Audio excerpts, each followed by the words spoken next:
Hey everyone, welcome into this episode on the podcast. On this episode, I have a chat with Amadu. He is a great friend of mine and someone that I really find just so interesting in how he lives his life and the way that his attitude on life. And I say this in the podcast, but you meet people or you see people online that talk about joy and gratitude and empowering people, and it's all kind of for show and it's the right thing to say right now, but Amadu lives it. He's living gratitude, not just saying gratitude. He is living joy, not just saying it for the sake of saying it. And I've known him for years, so it's always been something that I've been like, man, is he just doing this? But it's like, no, he's really, really authentic. We had such a heartfelt conversation. I think this is one where this is going to shift a lot of perspectives because you don't meet many people like Amadu. So I'm really excited for you to enjoy this. Whether you're watching or listening, I hope you enjoy, and thanks for tuning in. Also, wherever you're listening from, thank you for tuning in. I really appreciate it. So grateful. But if you could jump over to Instagram, follow the podcast page, The Conscious Podcast. You'll see all the snippets. You also get to connect with me and the guest and share that content there, and even take a snapshot of listening right now on whatever device or on your TV, on YouTube, whatever it may be. Take a photo, put it on your story, tag myself, tag the podcast. I would really appreciate it. Coming back into podcasting, I really want to share these valuable conversations with as many people as possible. And it's always nice to see people tuning in, but sharing it with others. Amadu, it's great to have you and be here. How you doing, my friend? Yeah, very grateful, Carlos. Welcome to my studio. Welcome home. That's something I like to say because you're an authentic person. Yeah, and side note, we don't really want to give this away, but like you were like, I'm home. As I was getting here, and I'm like, what do you mean you're home? You said meet at the studio. And I was like, if you've gone home, I'm in the wrong spot. But no, it's really good to sit down and connect with you. We've worked together on collaborated on some incredible soccer initiatives in the past, and we met through a mutual friend. I think we met at his birthday a couple of times. Yeah. And then every time I've sat with you, we've had like these deep conversations. Never expected it because I didn't know who you were. Yeah. But when we went on these camps, I was biting my tongue not to ask you questions because I knew one day I'm going to bring back the podcast and talk to you about it. So, man, I'm just grateful to have you here and to be talking to you about you and all the things that you do. So, yeah, thanks for having me. But can you tell, actually, before we even go into the super deep stuff, why do you do what you do? Why do I do what I do? That's a great question because I think, as we all know, why creates meaning. And for me, first and foremost, I do what I do because it gives me joy, something that comes within myself. So using my strengths to express myself. And then ultimately is to empower people. Empower that they've also got the tools and the resources within themselves to pursue whatever they're trying to achieve in life. So that's why I do it. It gives me joy. And the other one is empowerment, to empower others to become the best version of themselves or on the journey to becoming the best version of themselves. Yeah. I love that. No, thanks. So I know when people say things like that, it's the cool, the on-trend, the social media thing to say, all the nice things. But one thing I admire about you is you live and breathe what you say. It's not just what you think people want to hear. So can you, because I've not asked you this for a reason, because I wanted to leave it to a point where I could record it, but can you give us an overview of your life and what's led you to be here as the person you are right now and doing what you do? Going back to what you said, they say be the change you wish to see in the world. You don't need to change everyone.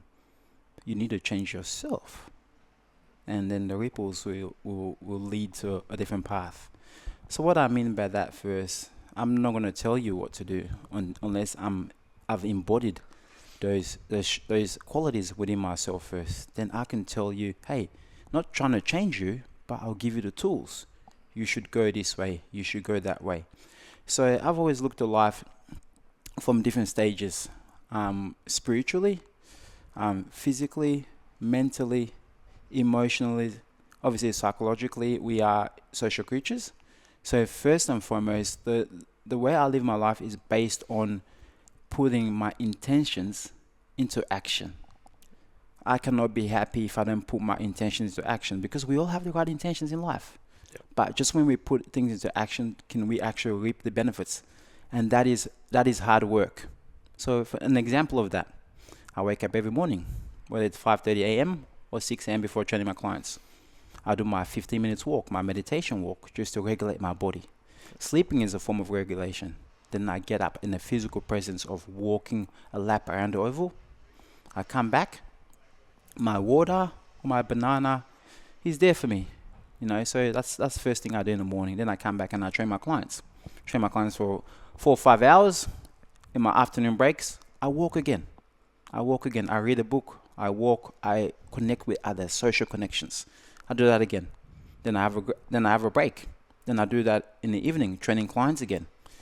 For 3 hours, around 7 p.m., I stop work for the day. I walk again, whether that's with a friend or just another human being I meet at the park, because I have an open heart. So I just try and connect with people, not seeking it. It just happens on the journey. So I'm open to life. And most people will say that's difficult, but it's only difficult because that's what we've perceived our mind to be. Because sometimes we think people are judging us, but the biggest criticism is within ourselves. We judge ourselves more than we probably think someone else is judging us. Yeah. But remember, in life, we have to explore the possibilities. Whatever you're trying to pursue in life, you have to explore the possibilities. Yeah. So that's my routine, if I was to tell you what I do on a daily basis. Beautiful. I love that. And you've got so many stories that you've told me of people you've met on these walks and people you've helped. Is there one that comes to mind? Oh my God. Your favorite? Today, mate. Today. Like, you legit do this. This isn't just, Amadu's not just saying this. You legit do this. Yeah, today was a touching experience for me. I almost shed tears. The tears didn't come out physical, but within, I got so emotional. I woke up at 5:30 today. I went on my 6:15 a.m. walk. I walked around the Citizen Park in Richmond. There's a guy sitting down having a ciggy. I looked at him and I smiled. He didn't give me no affection, no emotions at all. I walked past again.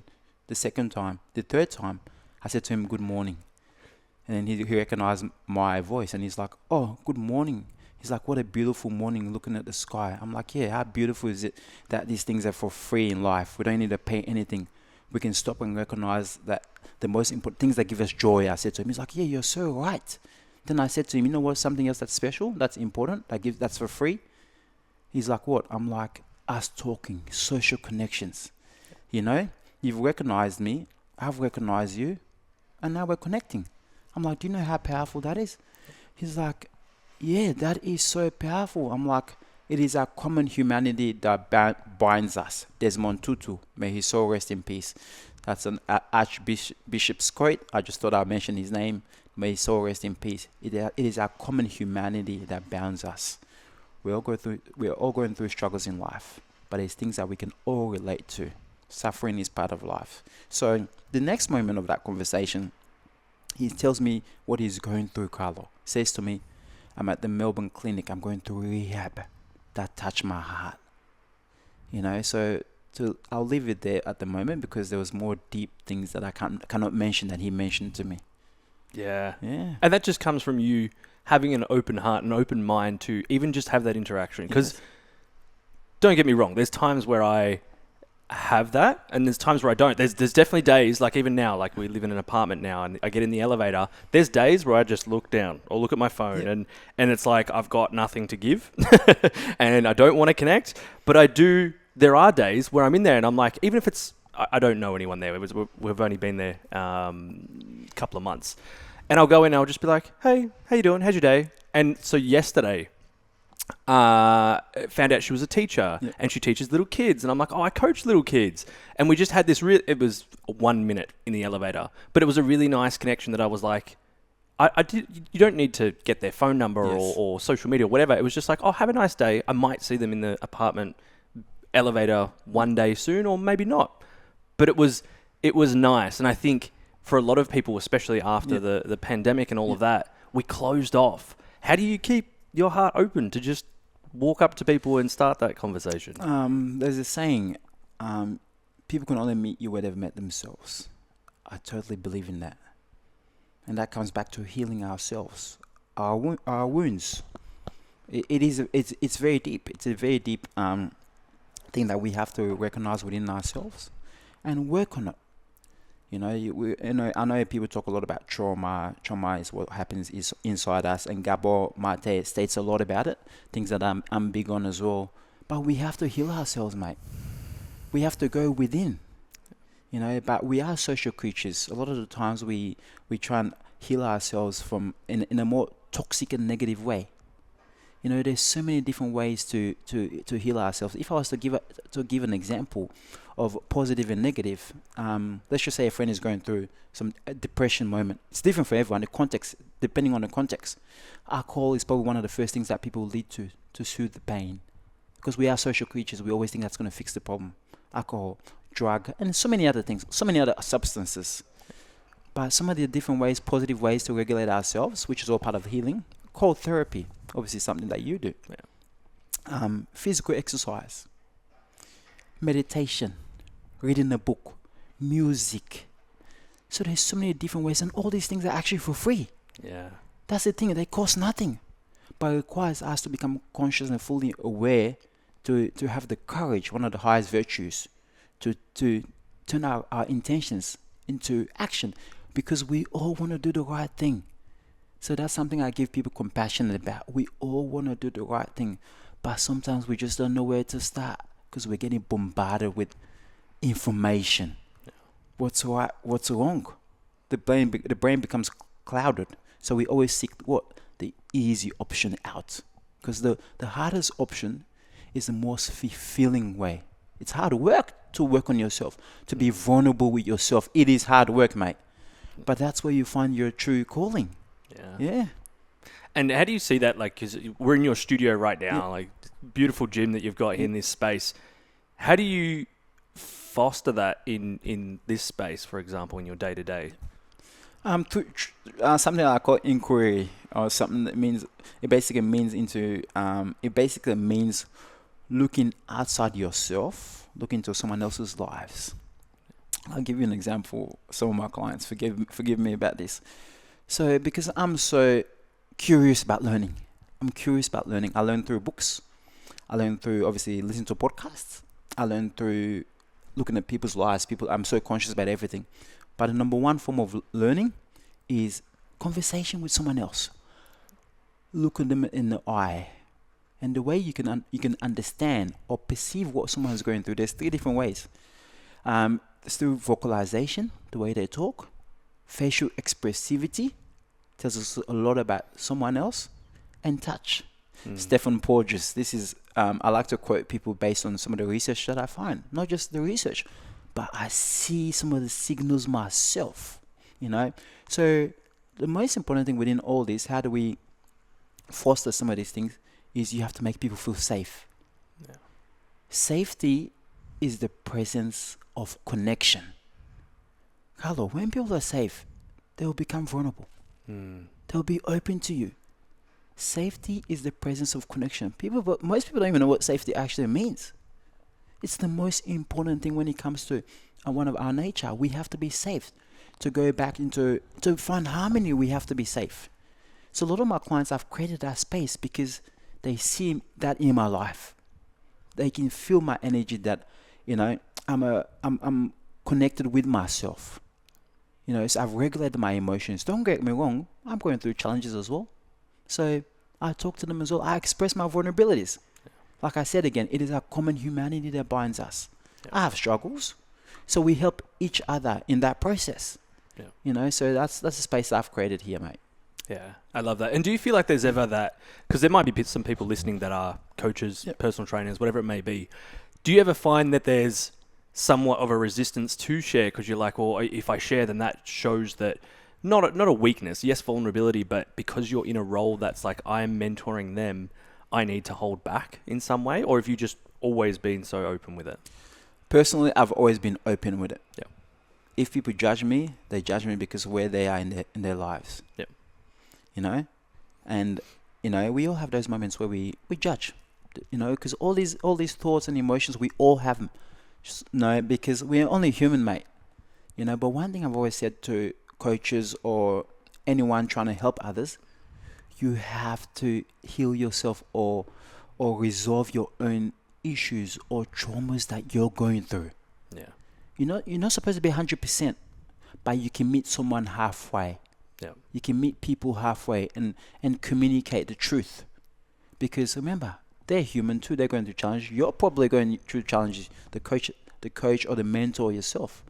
But for you to definitely come out with the truth, you have to be working on yourself as well. Because that's something I see too many times.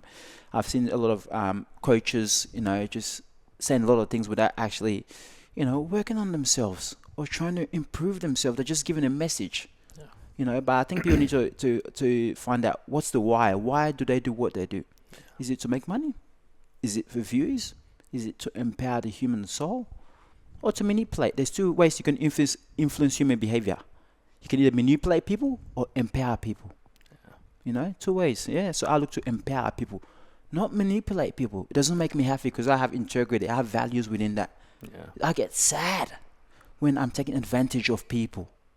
You know, so these are some of the values that I live with. Yeah. Yeah. And it I think even for myself, I've had the realization, like even recently coming back with the podcast and my program and all of that. And I was thinking, like, you know, in an ideal world, I'd do all my stuff for free. Like, you know, I would, all my programs and all that, those things. But I'm also like, I've got a family to feed, I've got rent to pay and all this. And it's not, you know, because I felt guilty because I was like, I'm charging this amount.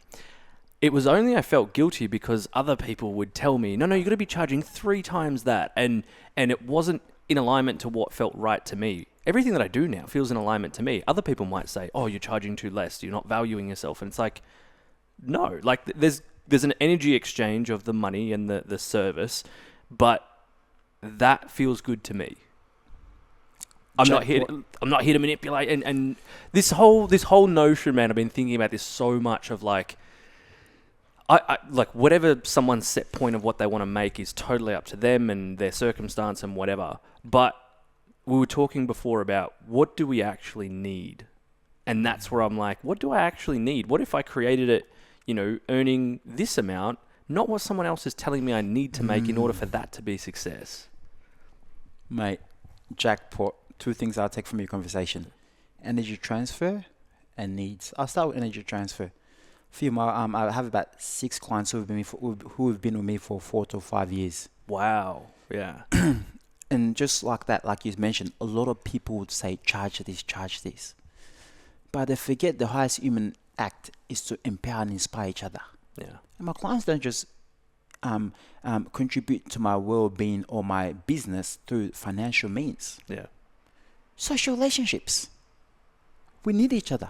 Yeah. So I value those things. It goes back to what do you value as a human being? Yes. The money, going back to needs, the money is a need, okay, to meet my basic human needs. Yeah. Not psychological needs, like to pay for my house, pay for my house rent, to pay for my outgoings, to pay for, yes, food and stuff, and a lot of other things. But the most important thing is the energy. That's where I look at that, the energy transfer. Yeah. For me, that's the most powerful thing. That's why I'd also do what I do. And going back to needs and wants, we have in nature we have needs. We have psychological needs, social connection, where we offer ourselves to others.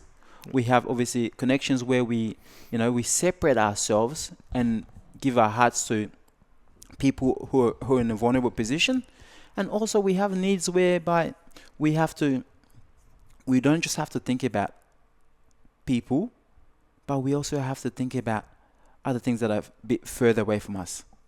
You know, so I've sort of lost track here, mate. But it was all in my head. You know, these things happen. It was all in my head, but I just got out of context. No, I love it. Yeah. And have you always been like this? Like, you know, growing up, like, where were you from? Like, where take us back there. Like, where were you from? Who empowered you or embodied these values in you to live like this? I would have to say my parents, my social belonging. There's a saying in Africa, it takes a village to raise a child. You don't do it alone. And I think probably in the Western concept, this is something that they probably don't understand as much. You know, it takes a village to raise a child. Someone else will pull me up if I'm doing something wrong. Someone else will advise me if I'm doing something wrong.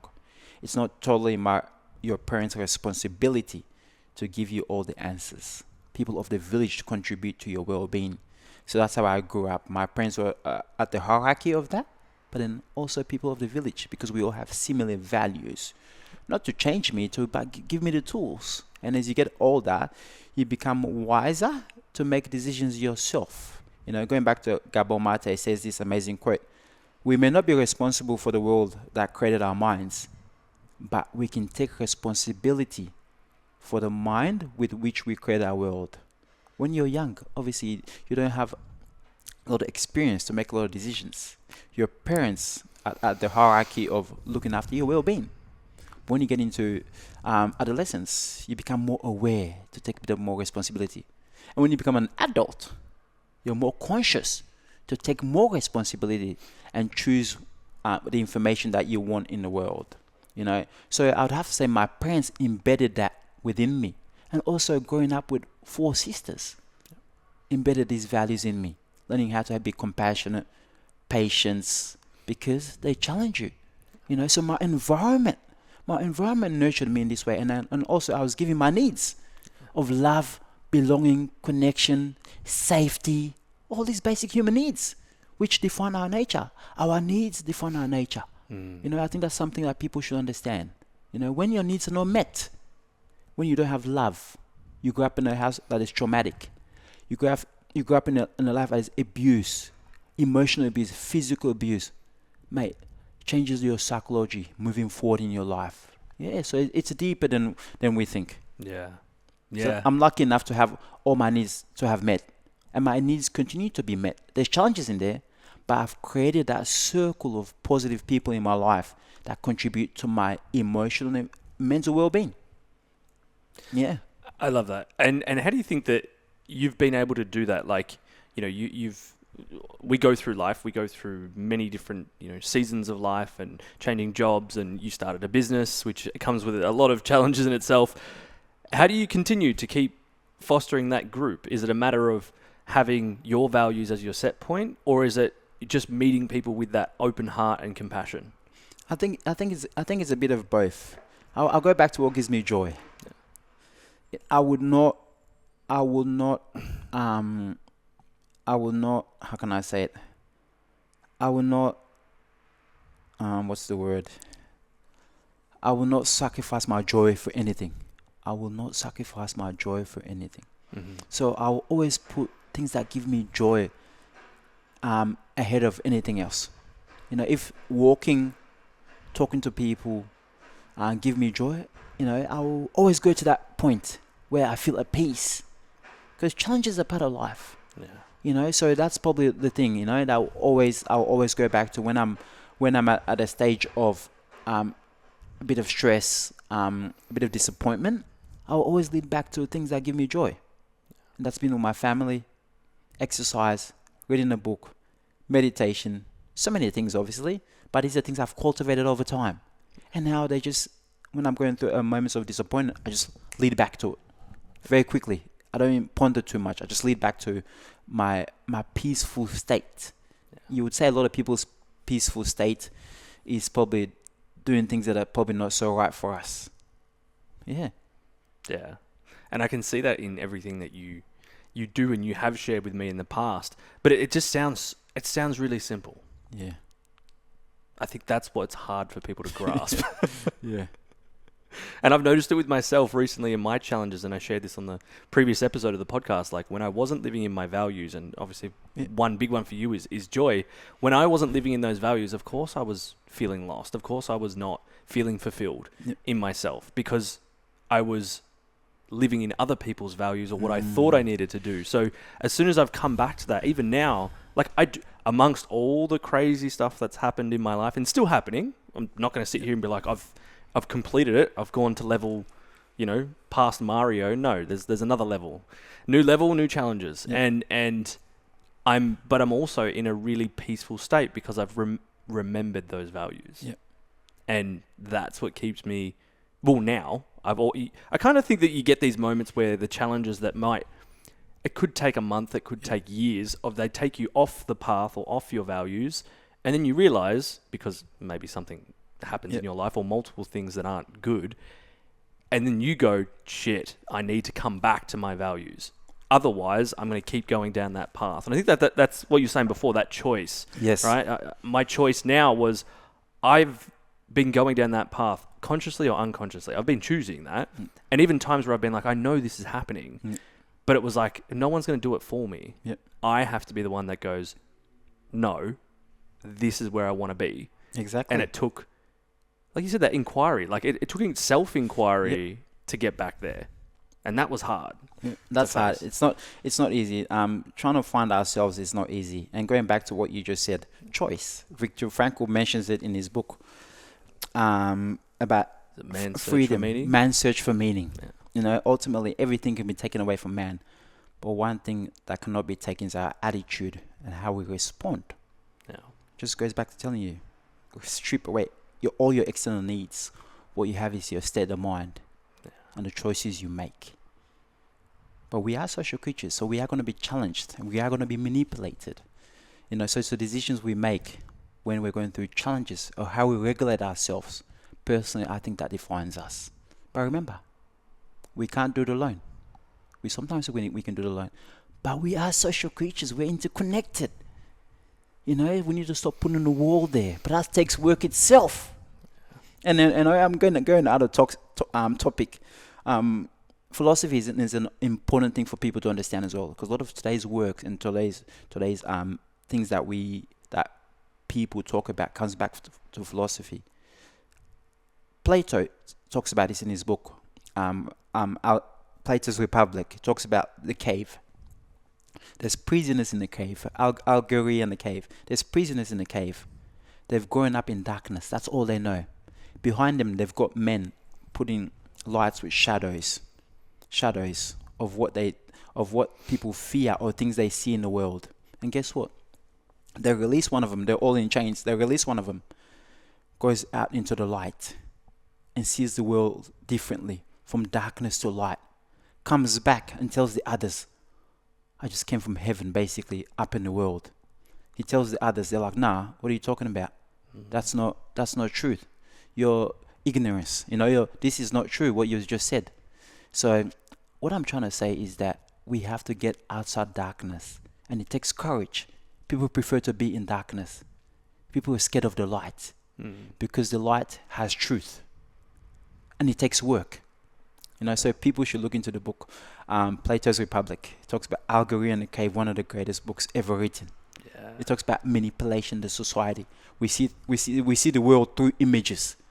Before we get to understand it, we see things through images, which manipulate our minds. Yeah, I thought I'll share that. Yeah, I love that, because you can always relate those things from philosophy back to what's happening in this current state. Like, if you take, for example, pandemic, or even kids, take away that again. I have my own child. It's a beautiful, challenging journey of fatherhood, but everything that I give to him or show him or tell him is going to create the world that he lives in. So it's been, I've done 10 years of personal development, and I don't look back at my parents and say, oh, they did wrong or they did this or that. They did what they did with the best they had, right? And I can see where that come from, because I've got to spend time with my grandparents and see, on my dad's side, my grandparents came from a village in Italy. They didn't know any different, because every society lives differently. They brought those values into here. If it wasn't the same, it was different and wrong. I'm the one that's broken all the molds of everything, right? And moved out of home at 16, playing soccer, blah, blah, blah, blah. And it's with my son, like people say, they go, oh, are you going to let him play soccer? Is he going to be an entrepreneur? And I'm like, I don't know, whatever he wants to do. Like, I'm going to encourage him to be part of a team sport because I know the benefits of it. But if he doesn't want to, then mate, it's not my... What's my place to say, do this, do that? I want to be a great role model and a safe father figure, which may have to challenge him at times, but also, you know, we've made a conscious decision. Okay, we're not going to let him watch TV, right? We're going to put things there that are going to educate and learn, and Boundaries. there might be times where we have to give him something, but we talk to other parents, right? And even my friends that have got kids, and they're like, "Oh, don't do that because that'll do that," and it's like, that's your perspective, and I get it. But also, and they you know, do a lot of research online. They're like, "Oh, but this TikTok said this and this said this," and I'm like, that's what you're doing there is what we're doing in our own brain when it comes to news and social media and all these things. And when people ask me, they go, "Oh, did you hear about this? I was just talking with some friends before," and I'm like, "No, I don't." And they're like, "Oh, but you're not up to date on things," and I'm like, that's got no relevance to how I live my life. How do you navigate that in such a bombarded, you're on a bombarded street, let alone life? Mate, what you just said, I think that I inquire into a lot. I'll go back to the kid about your young one. They say, and most people don't know this, kids don't manifest what you say. They manifest what you do. Gordon Neufeld. It's a book called Hold On To Your Kids. I'm very passionate about child development to prevent things happening in the future. Yeah. Kids manifest what you do as a parent. And, I love what you said about giving your child the tool to select once they become more aware, once they hit adolescence, to choose whatever path they want. Sport, the way I look at it, is to build character. Resilience, courage, love, compassion, hope. So all these characteristics that we need as human beings, sport will help you there, and that will translate to different parts of your life. For me, that's what sport is about. Done. Social relationships,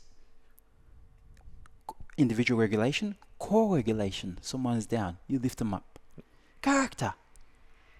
And that leads into life. What they learn from sport, they come home, they'll check up on mommy, they'll check up on daddy. That's what sport is about to me. Yeah. It's not about getting my child to become a famous soccer player. Yes, it feels good, looks good, limelight, But sometimes as parents, we say that because we didn't achieve those goals that we wanted. So we imprint what we didn't do or what we didn't become into our kids, whereby they have needs that has to be met first: safety, love, connection, and exploring themselves. Let them go and explore life itself, as long as you keep them safe, you keep them guided, and you give them the tools. Yeah. So going back to that, I commend you for having that perspective, because that's the way I see it myself. Yeah. And in the world that we're so bombarded by things, going back to what we said before, needs and wants, it's the same thing with information. I personally know what information is good for me. You know how I know? Education. You educate yourself. Yeah. You educate yourself, but there's different types of education. Like I said again, education that manipulates the mind, and education that empowers you. Something that empowers you comes from the heart. You feel it. You just feel it. You listen to your gut. You listen to these things, because it's easy to be manipulated, especially when we're trying to find ourselves in the world, and we're getting bombarded by TikTok, Instagram, and all these things. And I can see these ripples, why so many people disconnected from themselves. It's crazy. No wonder they want to get rid of TikTok. There's amazing things on TikTok. I've only posted 4 things ever, and I watch it now and then. Probably I've only watched TikTok probably for about 30 minutes this whole year. There's nothing wrong with all these social media platforms, but it's who you follow or where you get your information, because there's also good people out there doing good work. Yeah. So I commend and I give people compassion, trying to put the ripples of kindness into the basket. But there's a lot more toxicity out there. I'm not sure what you think about this. Then positive, from what I've seen, because it requires every single individual that shares something on social media to look within themselves to see, why am I doing what I do? Is it for money? Is it for likes? Is it for fame? Or is it genuinely to not to manipulate the human mind, but to empower the human mind, so you can be part of that channel of creating the change you wish to see in the world. Yeah. Yeah, and we've got that choice. Yes, we have that choice. I think a lot of people forget that we have that choice, and Yes. they go, "No, I need it's marketing, it's this and that." And this is where I've had so much.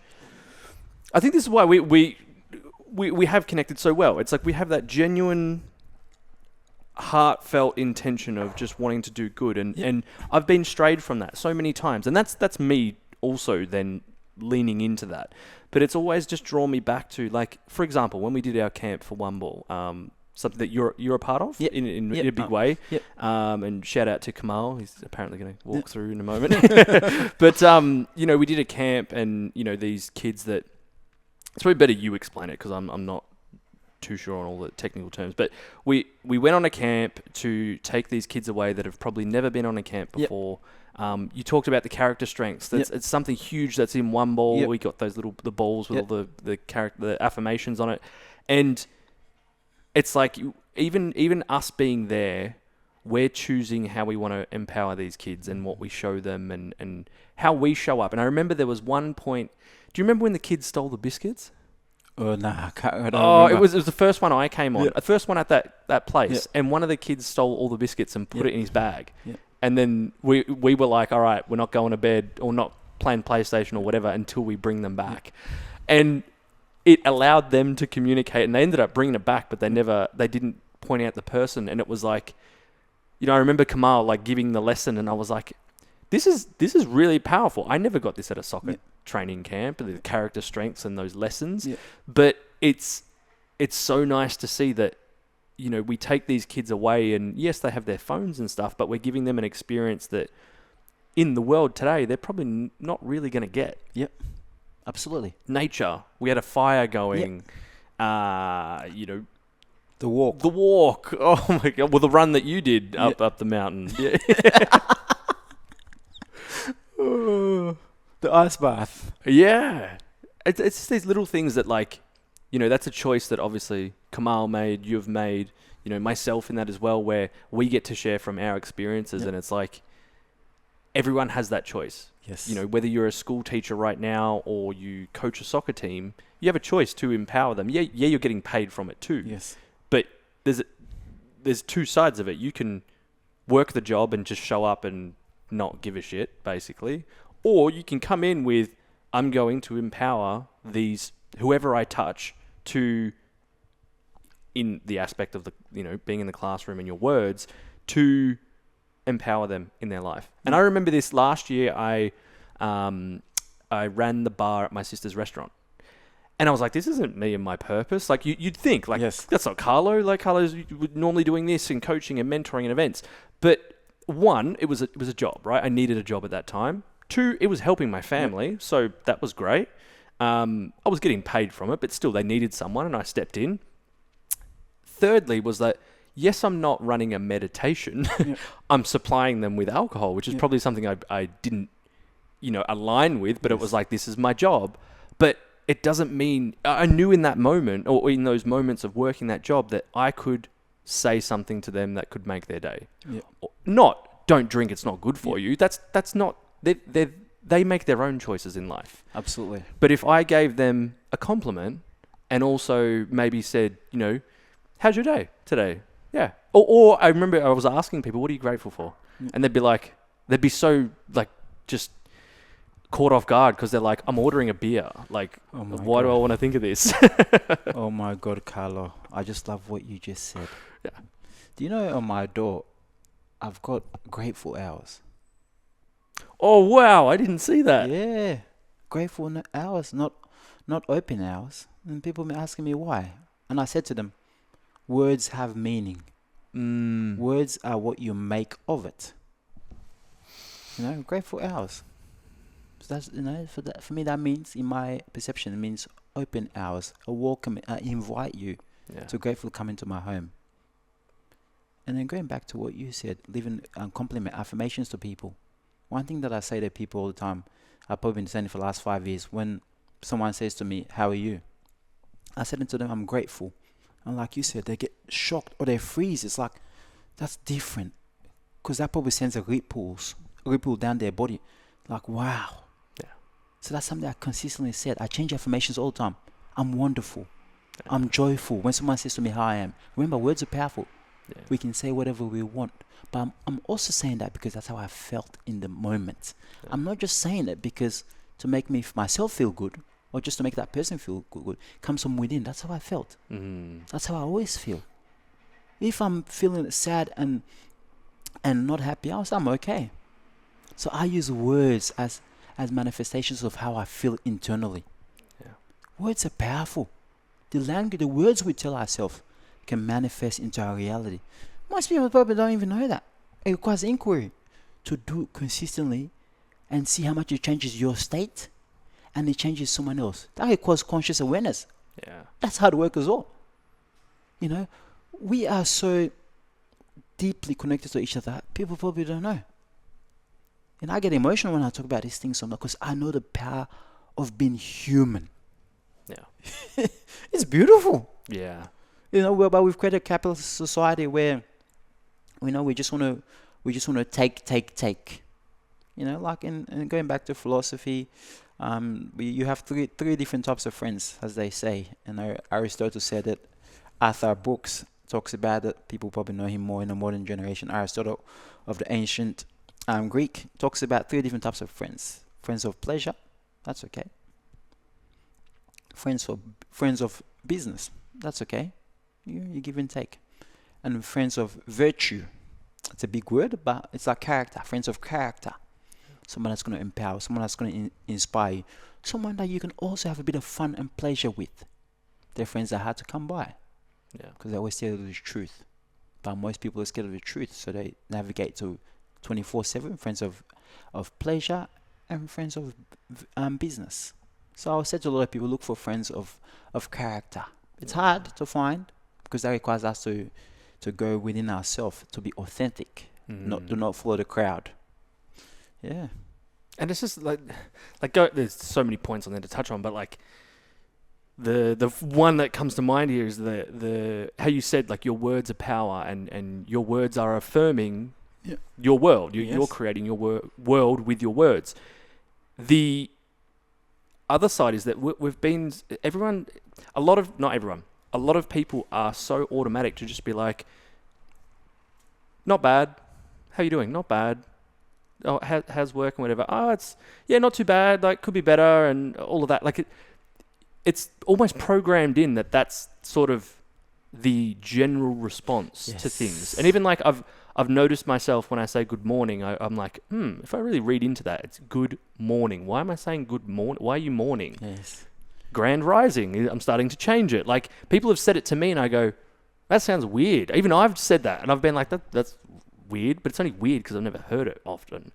But now I'm starting to say, okay, grand rising instead of good morning. Like the little things where you can shift that. And I've noticed in myself when someone says, how are you? I'm like, don't just automatically respond with what everyone's normally says. Yep. How are you actually feeling? And I love that you say grateful because that's something that if people asking now, I'm like, I'm feeling peaceful. Yeah, good. Good. And it's weird for people because they're like, okay, what's this guy on? What have you been doing that makes you like that? And it's like, but I actually am because I've done that inquiry in myself. And Absolutely. It's like, maybe it's waking up with a grateful heart. Oh, every morning I try and, whether I'm in the shower or whatever, I have a deep gratitude practice, but even just 3 things, whether I'm driving or whatever, is like a person, an object, and a situation. Can I be grateful for it? Absolutely. And it's also important to recognize that all our emotions are valid. Yeah. If I'm feeling a bit sad in that moment, I don't need to tell someone my whole story. I can just say I'm okay or I'm not feeling too well today. Yeah. Maybe that's an invite for them to have conversation if they think they can offer that. Yeah. But just stating that as well is a form of regulating yourself. You've let it out. That's how you feel in that moment. All emotions are valid. There's no such thing as a bad emotion. Yeah. But it's how we regulate those emotions. They can become acute or chronic. Yeah. We obviously don't want things to become chronic over time. So listen to your mind and listen to your body and work on yourself in every given moment of more life. It's hard work. I'm going to be honest. It's not easy, but you will thank yourself long term. The body keeps a score. Yeah. Vessel Vandercourt. I just thought that would reference Yeah. where that's from as well. Yeah. No, I love that. And what would you say is, you wake up, what comes to your mind? What do you wake up, the things that you do, obviously you've got an early wake up. You said you start work at what, 5:30? 5:15, 5:15 you got depending on the clients. client, 6 a.m. Yeah. Yeah, and this is also, it's a business, it's a job, but it's also, I feel it's, one of your passions as well. To do that throughout the week, what's your attitude when you wake up? Joy. Wow. Joy. Yes, I'm getting paid for it, but I look forward to talking to my clients Yeah. about, not just about their week, but some of the deep-rooted things they're going through. Mate, it's like a podcast with my clients. Yeah. You would have to interview them. Just put the mics on next time. And It's like a podcast, mate. I'm sure it's like that with a lot of people. And people ask me, always tell me, don't you get overwhelmed? Nah, I love it. I love when people tell me deep things they're going through. I'm talking about some of the deepest of things, mate. And I'll tell you something pretty personal. I've seen a lot of people in the past. Upon meeting me, I don't really sit people down when I do consults. I go for a walk with them. Okay. Yeah. It's not a marketing pitch. It's just something that I do. Because I feel like people feel more comfortable instead of just facing like it's an interview. Yeah. If you're comfortable, let's go for a walk, mate. Let's have a chat. Yeah. And I've seen a lot of people that have been in tears from the first consult, men or women. Yeah, just having an open conversation. They've expressed their vulnerability to me. Yeah. So, mate, I have to say I look forward to always waking up because it's something that gives me joy. I don't even know how to explain it. It's something you have to feel within. Yeah. Yeah, it's something you have to feel. You feel within. And as we know, emotions come from the heart. There's two things. Yeah, emotions come from the heart, and then other things come from the mind. Yeah, I don't want to say the word smart. It is smart. Yeah. But it's very welcoming when you go for a walk with someone. Like I went for a walk with my friend, walk and coffee. It allows you, one, you're doing exercise. So like, you're feeling good, you're moving and you're outside. So there's, a lot of good things happening, but it's that thing of, especially men connect better side by side. That's why they created bars, but obviously there's alcohol and stuff. And if you're going for a walk, like I think it brings down that barrier as well. Absolutely. Like I love this because I'm looking right at you, and we're present. Even though there's noise going on everywhere, we're here. This is a different setting. But if you're meeting someone for the first time, it could be very confronting and intimidating. Yes. So, yeah, going for a walk, like what a cool thing to do. Like I have an intro call before my program, like to see if they're the right fit for it, and I'm the right fit for them. And I say to people quite openly, it's like almost 100% of the time when I get on the phone with them, they're like, oh, I thought this was going to be so strategic and all the marketing. And I'm like, no, I ask you 3 questions. And then from that, it's going to see whether you're right for the program or not. But I also just want to connect with you. Because if we can't connect, mate, then what am I just sell it? It's not a thing that I sell online and you just go do by yourself. Mate, jackpot. You just said it. Things that I'm big on. And that goes back to my logo. As you can see, connect, inspire, transform. I have to connect with people. Yes, we're all at a point we're all selling something. Yeah. But we have to sell our authentic selves. This is the difference. I sell myself based on my strengths. I connect with people. And then you inspire people once they've connected with you. You inspire them, and guess what? They also inspire you. Inspiration is a transferable feed when you're open to that. Because we all have an ego. But it's healthy ego that can be transferable. Yeah. Or you think it's all about you. You're the trainer. You're the hierarchy of things. No. And then transform the highest state of consciousness. That's what my 3 steps are for. So for me, it's all about connecting with the individual. Even if they're going to pay me a lot of money. So these are some of the things I live by. I've had a lot of people ask me to go train them in their personal home, offer me a lot of money to get rid of two or three clients that are in that spot. No, we haven't connected. I know you mean well, but there's not been a connection. So I separate myself from that. We have a choice again, depending on how we look at the world, to choose our attitude and how we respond to things. Yeah. So I love what you just said before, mate. Yeah. And if you had, let's say you had one chance to put one post on social media or whatever it may be, and that was your last message to everyone, because then that's it, no one else could post on social media, what would be your last message to this world and your community? Be the change you wish to see in the world. Be the change you wish to see in the world. And it doesn't have to be everything. Other people are doing their bit. You can bring joy into the world just by smiling. Sometimes your smile is a sense of your joy. Sometimes your joy is a source of your smile. Tiknik Han, may his soul rest in peace. Just one thing. That's all you need to contribute. Everyone else there's 8 billion people in the world. Everyone else is doing their bit. You just do your bit, because guess what? It will transcend. It will transcend your bit. Someone else will take. No, move on. Someone else will take another bit. So you meet people in your life for different reasons. Just take out one thing, even if it's one thing. And a lot of things that you should take out are intrinsic things that are within us, not the extrinsic things. I said this to my friends just before. A lot of people talk, and a lot of people say a lot of things that are nice things to say, Yes. and it's the quote-unquote thing to say. But like gratitude, right? A lot of people say, yeah, be grateful, and I'm grateful. But you are living and breathing gratitude. You are living and breathing being compassionate, having an open heart. And this is one of the big reasons I wanted to share this conversation with you, is because of that. And I think that there's a lot of inspiration that people can get from hearing that and seeing your way of life. And I know it's hard with a podcast, like you listen or watch, and you don't get to sit here with you, or maybe you will. Maybe I'll bring Amadu to one of my events.